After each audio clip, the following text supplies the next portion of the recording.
Good evening, everybody, and welcome to another episode of BevLive, coming to you on a Friday evening. I'm Bjoern. I am your host, and today we'll talk about attention in wine marketing. I believe that a lot of wineries are still marketing as if it is, 1990. They wait for people to come to the winery, drink the wines, maybe in the tasting room, and buy some bottles of wine. And I think that, or I know that, things are changing. Things have changed, but many wineries are still marketing the same way that they had, before the internet, basically.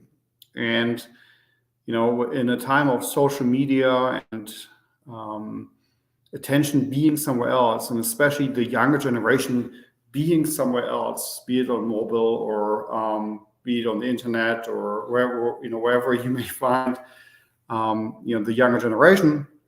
That's where you have to be. I mean, you got to go where the attention is.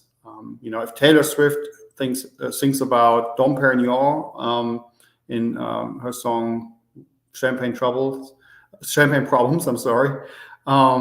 Then that's where the attention is. Obviously, nobody can, very few can get attention from celebrities like her.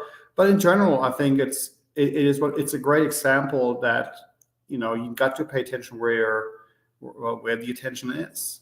While you may not get attention from a celebrity like her, the attention of the viewers may be somewhere on social that you can access, where you can communicate with consumers, and communicate in their forums and at in the areas where they're most active. Like you might find that Facebook may be the perfect way to do so. For example, then be there, be active, be authentic. I think being authentic is the most important thing, and I think many wineries are, because they basically just communicate about what they do, and they can be completely transparent about it. And so I urge wineries to kind of go where the attention is, and these days it's on social, it's on the internet, it's not necessarily in the newspaper.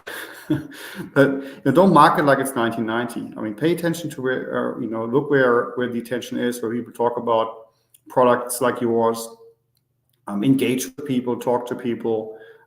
Platforms like BevLive are one way to do so, but there's others. And change the approach. Market like it's 2024, and I can promise you it will get more and more obvious for you in the long term once you start doing it. How much of a positive impact marketing to where the attention is. And I think a lot of people, like I said, just wineries just don't really pay attention. I used to work attention a lot here, but that's, I guess, what this episode is about. So, well, with that, I wish everybody a great weekend, and I will see you next week.